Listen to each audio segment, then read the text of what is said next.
It's Dr. Jack. I hope you guys had a good weekend. This is Sunday, and I have a little bit of a tan because I've been out working in my garden. I hope even though you're trying to stay away from other people, that you're trying to find ways to go outside and play a little bit. It's been really nice weather, and you should definitely do that. This is chapter 8 of The Wonderful Wizard of Oz. It's called The Deadly Poppy Field.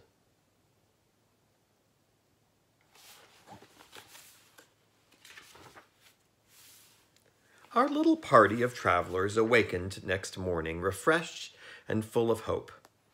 And Dorothy breakfasted like a princess off peaches and plums from the trees beside the river. Behind them was the dark forest they had passed safely through, although they had suffered many discouragements.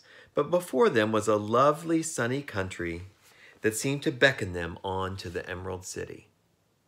To be sure, the broad river now cut them off from this beautiful land, but the raft was nearly done, and after the Tin Woodman had cut a few more logs and fastened them together with wooden pins, they were ready to start. Dorothy sat down in the middle of the raft and held Toto in her arms. When the Cowardly Lion stepped upon the raft, it tipped badly, for he was big and heavy. But the Scarecrow and the Tin Woodman stood upon the other end to steady it, and they had long poles in their hands to push the raft through the water. They got along quite well at first, but when they reached the middle of the river, the swift current swept the raft downstream farther and farther away from the road of yellow brick, and the water grew so deep that the long poles would not touch the bottom. This is bad, said the Tin Woodman, "for if we cannot get to the land, we shall be carried into the country of the Wicked Witch of the West, and she will enchant us and make us her slaves." "And then I should get no brains," said the Scarecrow. "And I should get no courage," said the Cowardly Lion. "And I should get no heart," said the Tin Woodman. "And I should never get back to Kansas," said Dorothy. "We must certainly get to the Emerald City if we can." The Scarecrow continued as he pushed so hard on his long pole that it stuck fast in the mud at the bottom of the river, and before he could pull it out again or let go, the raft was swept away, and the poor Scarecrow left clinging to the pole in the middle of the river. "Goodbye," he called after them, and they were very sorry to leave him. Indeed, the Tin Woodman began to cry, but fortunately remembered that he might rust, and so dried his tears on Dorothy's apron.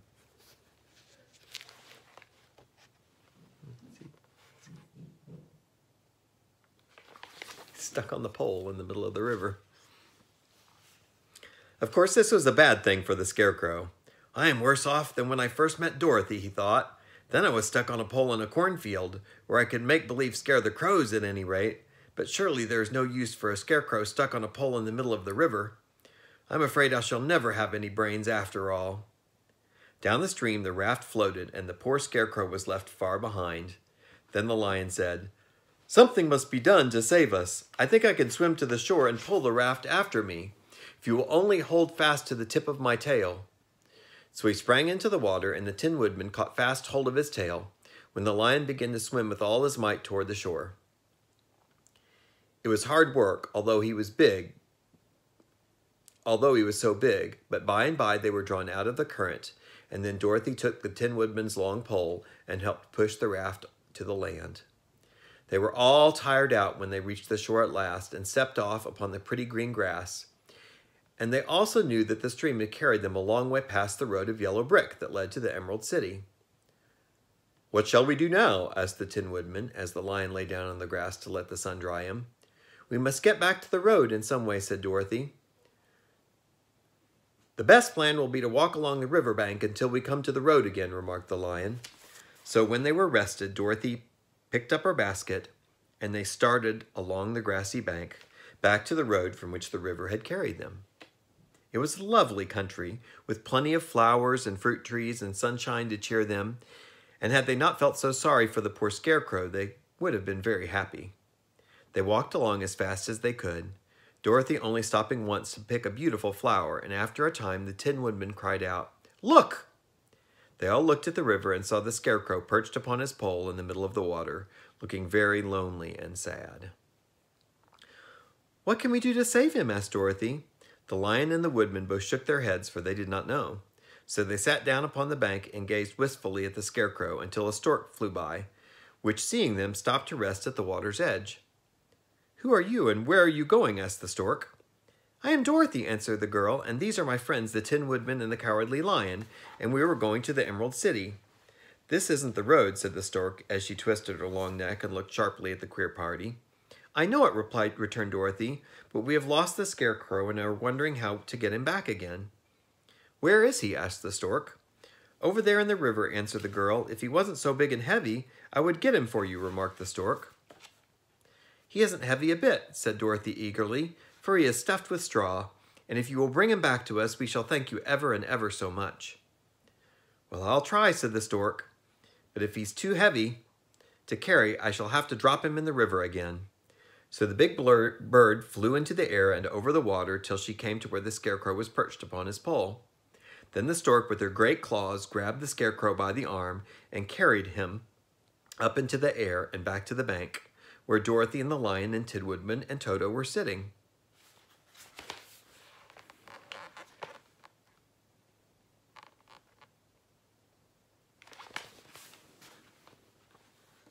He looks pretty happy to be carried off the river. When the Scarecrow found himself among his friends again, he was so happy that he hugged them all, even the Lion and Toto. And as they walked along, he sang, "Toodle-oo-dee-do!" At every step. He felt so gay and happy. "I was afraid I would have to stay in the river forever," he said, "but the kind stork saved me, and if I ever get any brains, I shall find the stork again and do it some kindness in return." "That's all right," said the stork, who was flying along beside them. "I always like to help anyone in trouble. But I must go now, for my babies are waiting in the nest for me. I hope you will find the Emerald City and that Oz will help you." "Thank you," replied Dorothy, and then the kind stork flew into the air and was soon out of sight. They walked along listening to the singing of the bright-colored birds and looked at the lovely flowers, which now became so thick that the ground was carpeted with them. There were big yellow and white and blue and purple blossoms beside great clusters of scarlet poppies, which were so brilliant in color they almost dazzled Dorothy's eyes. "Aren't they beautiful?" the girl asked as she breathed in the spicy scent of the flowers. "I suppose so," answered the Scarecrow. "When I have brains, I shall probably like them better." "If only I had a heart, I should love them," added the Tin Woodman.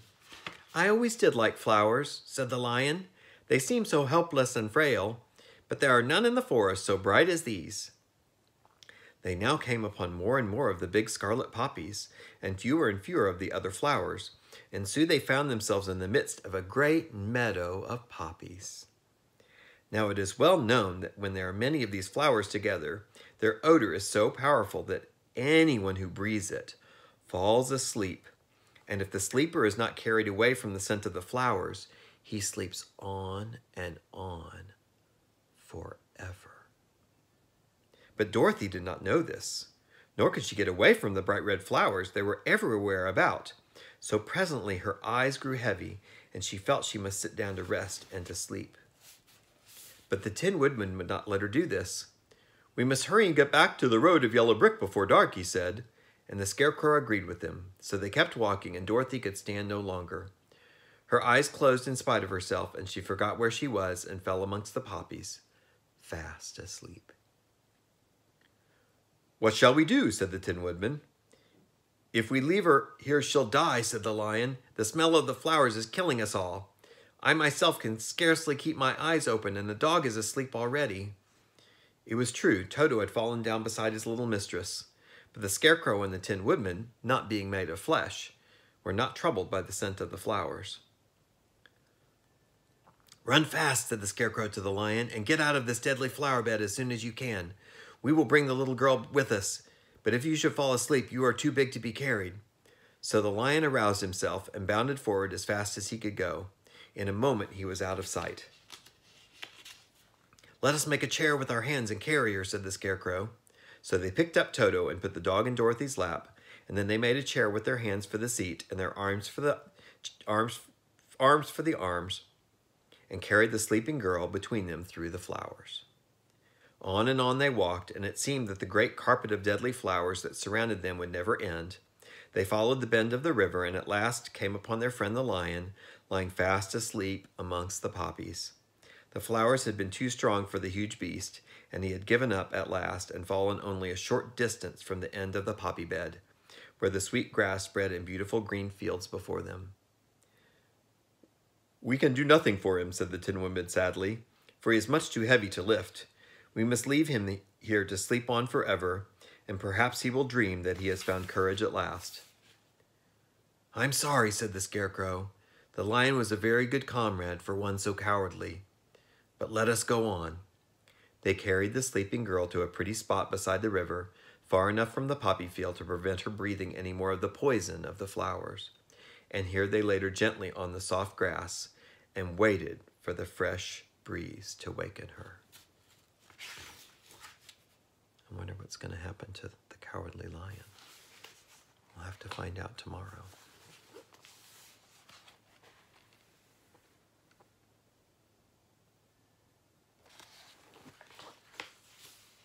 Thanks for reading with me tonight. Tomorrow we'll find out what happens next.